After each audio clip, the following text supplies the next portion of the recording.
కోనసీమ తిరుమలగా విరాజిల్లుతున్న శ్రీదేవి భూదేవి సమేత శ్రీ వెంకటేశ్వర స్వామి వారి వార్షిక కళ్యాణ మహోత్సవాలు అంగరంగ వైభవంగా నిర్వహిస్తామని కొత్తపేట ఎమ్మెల్యే బండారు సత్యానందరావు తెలిపారు. ఈ నెల 8వ తేదీన జరగనున్న స్వామివారి వార్షిక కళ్యాణ మహోత్సవానికి సంబంధించి వాడపల్లి దేవస్థానంలో ఏర్పాటు చేసిన సమీక్ష సమావేశానికి జిల్లా collector Ravirala Mahesh Kumar, joint collector Nishanthi, జిల్లా SP Krishnarao, RDO Srikar, DSP మురళీమోహన్లు విచ్చేశారు. వీరికి deputy commissioner EO Nallam Suryachakradharrao ఆలయ మర్యాదలతో ఘన స్వాగతం పలికారు. స్వామివారి దర్శనం అనంతరం వేద ఆశీర్వచనం అందజేసి స్వామివారి చిత్రపటాల్ని, ప్రసాదాల్ని అందజేశారు. ఈ సందర్భంగా జరిగిన సమీక్ష సమావేశంలో ఎమ్మెల్యే బండారు సత్యానందరావు, జిల్లా కలెక్టర్ మహేష్ కుమార్లు మాట్లాడుతూ వాడపల్లి వెంకటేశ్వర స్వామివారి కళ్యాణ మహోత్సవాలు అంగరంగ వైభవంగా నిర్వహిస్తామని, భక్తులకు ఎలాంటి అసౌకర్యం లేకుండా అన్ని శాఖల అధికారులతో కలిసి ఏర్పాట్లు చేస్తున్నామని, దానికి అందరూ సహకరించాలని కోరారు. ఈ నెల 7వ తేదీన ధ్వజారోహణ, 8వ తేదీన స్వామివారి రథోత్సవం, కళ్యాణ మహోత్సవంలో జరుగుతాయని, 13వ తేదీన శ్రీ పుష్పోత్సవం కార్యక్రమంతో ముగుస్తాయని తెలిపారు. ఈ కార్యక్రమంలో ఉప sarpanch పోసిరాజు Baburao, Lolla sarpanch Kayala Jagannatham, CI Vidyasagar, SI Ramu, superintendent Rambabu, senior assistant Kumar, Ramanuja, Epuganti Venkatesh, అన్ని శాఖల అధికారులు, దేవస్థానం సిబ్బంది తదితరులు పాల్గొన్నారు. 8వ తేదీ ఏకాదశి మంగళవారం స్వామివారి తీర్థం, రథోత్సవం మరియు కళ్యాణం. 9వ తేదీ ద్వాదశి బుధవారం శ్రీ స్వామివారి పండవాహన మహోత్సవం. 10వ తేదీ త్రయోదశి గురువారం సదస్యం. 11వ తేదీ చతుర్దశి రోజున శుక్రవారం గోదావరి నదిలో తెప్పోత్సవం. 12వ తేదీ పౌర్ణమి రోజు శనివారం మహాపూర్ణావతి చక్రస్థానం. శనివారం రోజు ఈ సంవత్సరం చక్రస్థానం వచ్చింది. దాని దృష్టిలో పెట్టుకునే భక్తులు చాలా పెద్ద ఎత్తున వచ్చే అవకాశం ఉంది. దానికి తగ్గట్టుగా మనం ఇక్కడ కార్యక్రమాలు ఏర్పాట్లు చేపట్టాలనేది కోరుతూ ఉన్నాను. 13వ తేదీ పౌర్ణమి ఆదివారం శ్రీ స్వామివారికి పుష్పయోగం. 13వ తేదీ కార్యక్రమాలు పూర్తవుతాయి. ఇప్పటికీ ఒక అవగాహన ఉంది అధికారులకి. డీసీ గారు కూడా వారి యొక్క అనుభవాన్ని ప్రకారం చాలా చక్కగా ఏర్పాట్లో ముందుకెళ్తూ ఉన్నారు. కానీ ఎంత బాగా, ఎంత సౌకర్యవంతంగా వచ్చే భక్తులకి మనం దర్శన ఏర్పాట్లు, ఈ కార్యక్రమంలో పాలు పంచుకునే ఏర్పాట్లు చేయగలం. అంతవరకు కూడా పగడ్బందీగా క్రమశిక్షణతో చక్కగా ఏర్పాటు చేయడానికి అందరూ కూడా కృషి చేయాలని కోరుతా ఉన్నాను. ఇక్కడ కళ్యాణోత్సవానికి కళ్యాణ వేదిక ఉంది. ఆ కళ్యాణ వేదిక దగ్గర గతం కంటే ఇంకా మనం ఆనాడు ఉన్నటువంటి లోటుపాట్లు ఏమైనా మనం ఐడెంటిఫై చేసుంటే వాటన్నింటినీ కూడా రేపు జరిగే కళ్యాణం ఏర్పాట్లలో వాటి మళ్ళా రిపీట్ అవ్వకుండా ఇంకా ఎంత బాగా చక్కగా చేయగలమో దాని మీద దృష్టి పెట్టి బెటర్మెంట్ ఇంకా మనకి గత సంవత్సరం కంటే ఎక్కువ మంది భక్తులు నేడు పాల్పంచుకుంటారనే అంచనాతో మనం ఏర్పాటులో ముందుకెళ్లాలని కోరుతా ఉన్నాను. అన్ని శాఖల అధికారులు కూడా గతంలో ఈ యొక్క తీర్థ కళ్యాణోత్సవంలో పాల్గొన్న వారందరికీ అవగాహన ఉంటుంది. వాటిని ఏ విధంగా ఇంకా ఏ శాఖ ఆ శాఖే, ఎందుకంటే డ్రింకింగ్ వాటరు లేదా శానిటేషన్ లేదా లైట్ ఎలక్ట్రికల్, మరి ఆర్మీ వారు, ప్రధానంగా పోలీస్ శాఖ వారు, మరి చాలా ఎక్కువ వారు ఇక ట్రాఫిక్ రెగ్యులేషన్ విషయంలో కానీ మరి భక్తులకు అసౌకర్యం కాకుండా చూడాల్సిన విషయంలో వారి పాత్ర చాలా కీలకం.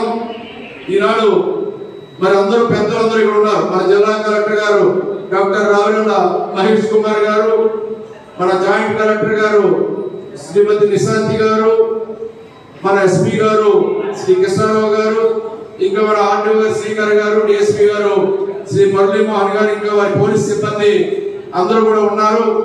మరి వారి సమక్షంలో ఈనాడు యొక్క స్వామి వారి యొక్క కళ్యాణ తీర్థ మహోత్సవాల కోసం ఈ యొక్క రివ్యూ సమావేశంలో అందరినీ కూడా నేను రిక్వెస్ట్ చేస్తూ ఉన్నా. ఎందుకంటే స్వామి వారి యొక్క వైభవం దినదిన ప్రవర్తన చెందుతూ మనం ఊహించలేనటువంటి, మనం అంచనా వేయలేనటువంటి రీతిలో ఈనాడు స్వామివారిని కొలవడానికి భక్తులు పెద్ద ఎత్తున వస్తూ ఉన్నారు. వాటిని గమనంలో తీసుకునే భవిష్యత్ కార్యక్రమాలు కూడా చాలా వరకు ప్లాన్ చేస్తూ ఉన్నాం. అక్కడ వగులుమాత అన్నదాన భవన ఏర్పాట్లు కానీ, ఒక 2 ఎకరాలు ల్యాండ్ లెవెలింగ్ కానీ, అక్కడ ఒక 300 పైబడి 300-400 వరకు కూడా రూములు కట్టడానికి కానీ, డార్మెంటరీస్ కానీ, టాయిలెట్స్ కానీ, లేదా 2 మార్గాల కింద ఏటుగట్టి మీద రహదారులు, లేదా అటు రొల్ల నుంచి వచ్చే రహదారి దారుడిగా మార్చాం. తర్వాత వాడపల్లి నుంచి ఓమలింగ వరకు కూడా వెళ్ళే రహదారిని కూడా తారోడిగా చేయడానికి కూడా ప్రణాళికలో తీసుకున్నాం. కొత్తగా ఆ యొక్క ఏదైతే ఇప్పుడు లెవెలింగ్ చేయాల్సిన సైట్ 8 ఎకరాలు ఉందో శివాలయం సైటు, అక్కడి నుంచి మళ్ళా పాత పార్కింగ్ రావడానికి కూడా కొత్తగా పాతమే తయారు చేయడం. మరి భక్తులందరూ కూడా 7 శనివారాలు 7 ప్రదక్షిణల్లో చాలా నమ్మకంతోటి ఎవరైతే భక్తులు వచ్చి 7 శనివారాలు 7 ప్రదక్షిణలు పాటిస్తూ ఉన్నారో వారు కోరుకున్న కోరికలు నెరవేరుతూ ఉన్నాయి. ఎంతో మంది దాన్ని దృష్టిలో పెట్టుకుని దాన్ని బలంగా వారు కోరుకున్న కోరికలు తీరడంతో ఎంతో నమ్మకంతో విశ్వాసంతో తరలి వస్తూ ఉన్నారు. చాలా మంది పెద్ద పెద్దవారు సెలబ్రిటీస్, అన్ని రంగాలకు చెందినటువంటి వారు, అన్ని రంగాలకు చెందినటువంటి సెలబ్రిటీలు కూడా ఈనాడు వాడపిల్లి వచ్చి స్వామివారిని కొలుస్తూ ఉన్నారు. వీటన్నింటినీ దృష్టిలో పెట్టుకుని రాబోయే భవిష్యత్ తరాలు కూడా ఉపయోగపడే విధంగా భారీ ప్రణాళిక ఉండే వాడపల్లి దేవస్థానం ఈ యొక్క వాడపల్లి క్షేత్ర అభివృద్ధి కోసం ప్రణాళికలు తీసుకుంటూ ఉన్నాం. ఇవన్నీ యొక్క స్వామివారి కళ్యాణోత్సవం జరిగే కొద్దిగా వాటి మీద అవి ఈ 10 రోజుల తర్వాత మళ్ళా ఏదైతే ఒక మాస్టర్ ప్లాన్ రూపొందించడం జరిగిందో ఆ మాస్టర్ ప్లాన్ ప్రకారం అన్ని కార్యక్రమాలు కూడా ముందుకెళ్లేలా ఈనాడు రాష్ట్ర స్థాయి ఉన్నతాధికారులతో, దేవాదాయ ధర్మాదాయ శాఖ ఉన్నతాధికారులతో, కమిషనర్ గారు లేదా చీఫ్ ఇంజనీర్ గారు, స్థపతి గారు వీరందరూ కూడా సంప్రదించడం జరుగుతూ ఉంది.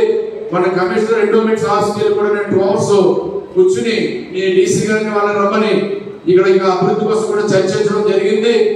ఏదైతే ఒక ప్రణాళిక వేసుకుంటా ఉన్నామో, మాస్టర్ ప్లాన్ పెట్టుకున్నామో, ఆ మాస్టర్ ప్లాన్ ప్రకారం ముందుకెళ్లి వాడపల్లి క్షేత్ర అభివృద్ధిని ముందుకు తీసుకెళ్తామని తెలియజేసుకుంటూ, మరి రథోత్సవం కూడా పెద్ద ఎత్తున మనం చేసుకుంటూ ఉన్నాం.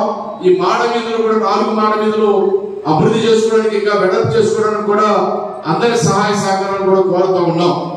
ఈ క్షేత్రం మన ప్రాంతాన్ని, ఈ వాడపల్లి ప్రజానికాన్ని, వాడపల్లి గ్రామాన్ని, కొత్తపేట నియోజకవర్గానికి, మన జిల్లాది ఈ రకమైన అభిప్రాయాలతో మనందరం కూడా ఈ యొక్క క్షేత్ర అభివృద్ధి కోసం స్వామివారి యొక్క వైభవం, స్వామివారి యొక్క కీర్తి ప్రతిష్టలు ఇంకా జగద్విఖ్యాతం అయ్యే విధంగా అందరూ కృషి చేయాలని, దానికి అందరూ సహకరించాలని, ఇక రోడ్ వెయిటింగ్ లాంటి ఏదైతే అవసరాలు ఉన్నాయో భక్తులు, సామాన్య భక్తుల దగ్గర నుంచి చాలా పెద్ద స్థాయి భక్తుల వరకు, సెలబ్రిటీల వరకు అందరికీ కూడా సమయాన్ని చేసే విధంగా దర్శనాలు కానీ ఇతరత్ర అన్ని విషయాల్లోనూ ఏ విధంగా ఇక్కడ ఉన్న పరిధిలో మనం పనిచేయగలమో ఆ రకంగా అందరూ పనిచేయాలని కోరుకుంటూ మరి ఒక కలెక్టర్ గారికి నమస్కారం అండి. సో ఎమ్మెల్యే గారు క్లియర్గా ఎక్స్ప్లెయిన్ చేశారు. So what are activities next 1 week April 7th నుంచి 30th వరకు జరిగే ఈచ్ ఈవెంట్ ఆల్రెడీ ఎక్స్ప్లెయిన్ చేశారు. So from our district administration side నుంచి whatever they are planning, so this is probably the 3rd meeting we are being conducted. So March 1st week నుంచి we are on this actually. So March 1st and March 15th also we had a review regarding the preparations collected itself. So we have planned, so on the final day this will be the last one.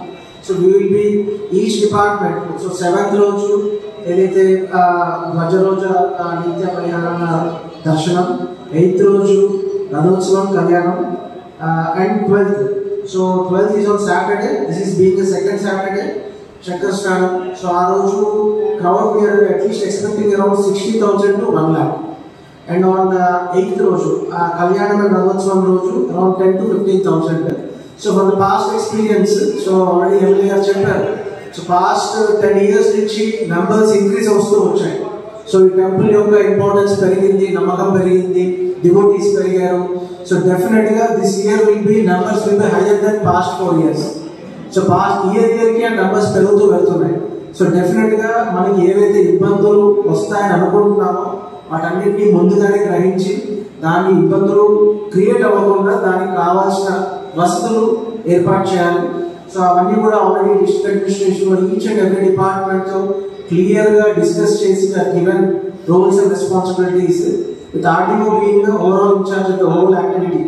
So RDO garu want so I'll just brief around 2 to 3 minutes and I want RDO to brief the preparedness of each department. So each department, from the revenue side, drinking water, toilets, CPDs, electricity department, the ports of the ports department, the coordinate చేసుకోవాలి, fisheries department, and even we need to have sanitation activities. So food preparations ఉంటాయి, food inspectors కావాలి. So ఇంత massive scale జరుగుతున్నప్పుడు we need to be very aware that మన food preparations కూడా ప్రాపర్గా ఉండాలి. దాని శానిటైజ్ ఉండాలి, లేదా టాయిలెట్స్ కావాలి, డ్రింకింగ్ వాటర్స్, సైనేజెస్ కావాలి, పార్కింగ్ ఫెసిలిటీస్ కావాలి, రూట్ మ్యాప్ కావాలి, మన క్రౌడ్ మేనేజ్మెంట్ ఎంతమంది పెడుతున్నారు. సో ఈచ్ అండ్ యాక్టివిటీ మీద ఇన్డెప్త్గా డీటెయిల్స్గా డిస్కస్ చేయడం జరిగింది already. And we're being plan executively that next 1 వీక్లో ఎటువంటి ఇష్యూస్ లేకుండా అన్‌టువర్డ్ ఇన్సిడెంట్స్ రాకుండా ప్లాన్ చేస్తున్నాము. I think will be successful. God will also help us. So దేవుడు కూడా మాట్లాడే ఉన్నాడు, డెఫినెట్గా ఏ ఇష్యూస్ లేకుండా ముందుకెళ్తామని భావిస్తున్నాము. సో ఐ వాంట్ ఒకసారి speaker just brief me exactly department wise about the preparation.